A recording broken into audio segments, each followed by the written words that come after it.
Hey guys, welcome back. Today we are going to talk about squares and square roots. So if you'll get your composition notebook handy, open up to your table of contents, and our title today will be Squares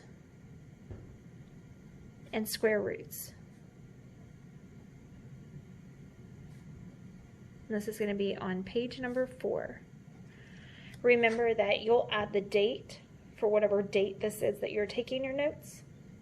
And also remember that you can pause, rewind, rewatch, do whatever you need to do with the video to make that a little bit easier for you if it gets to going too fast. Okay, so I'm going to open up to page 4.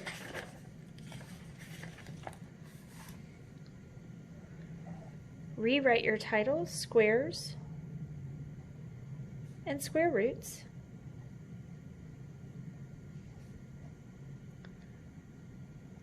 And then I'm also going to make sure that I have my calculator handy. Okay, so remember that I'm using the Calc 84 app.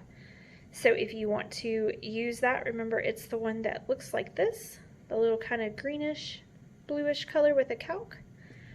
And this is the one that's going to look the most similar to our calculators that we use in the classroom.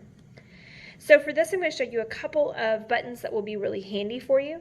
The first one is right here, this little X with the 2, that's X squared. So any number that you need to square, you can just press like 3 squared. It tells you that it's 9. The other one is the one that's right up above it in blue.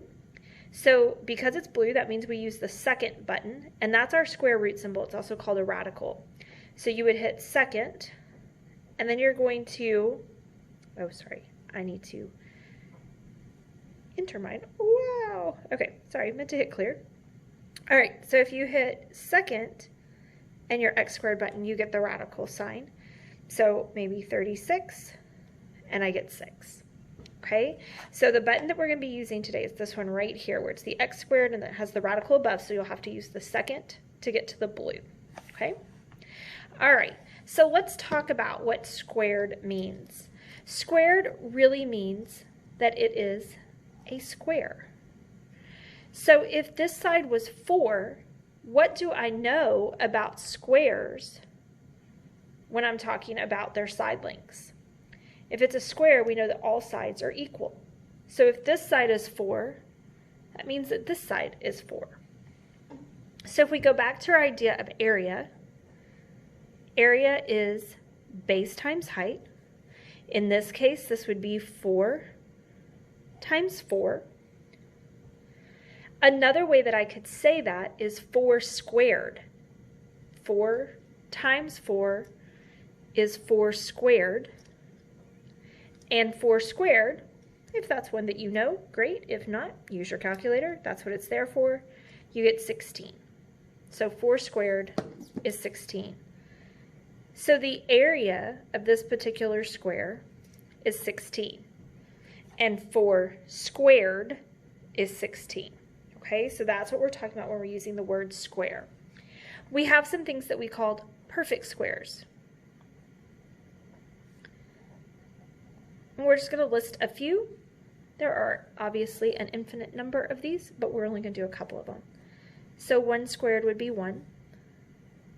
2 squared, 2 times 2 is 4. 3 squared, meaning 3 times 3 is 9. 4 squared, we just did up above, and it's 16. 5 squared, 25. Obviously, I could keep going, but we'll stop there because I think you get the idea. So remember that what this means is 1 times 1, 2 times 2, 3 times 3, 4 times 4, 5 times 5. And if I drew these, they would all make perfect squares. They're not going to make a rectangle. Okay? So squared means that a number multiplied by itself.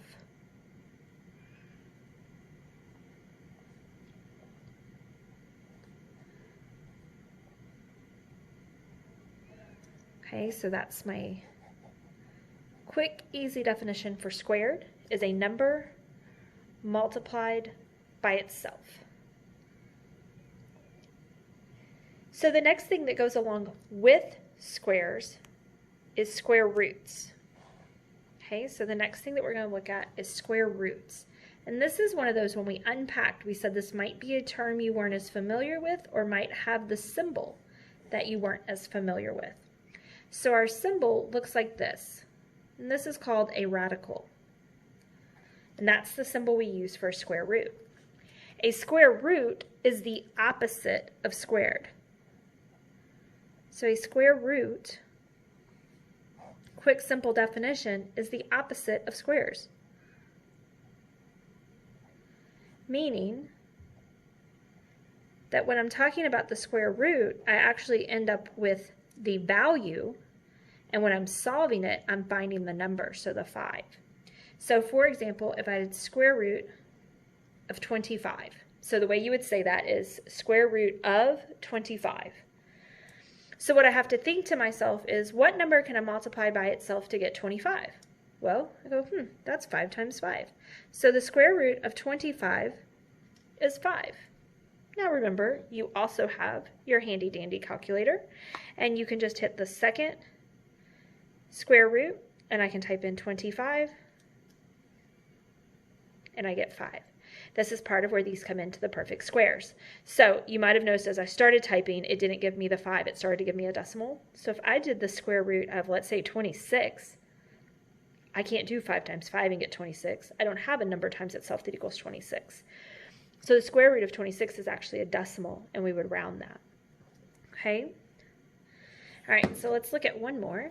How about the square root of 36? So you think to yourself, what number can I multiply by itself to get 36? And I think about it, and it's 6. So 6 times 6 gives me 36, so the square root of 36 is equal to 6.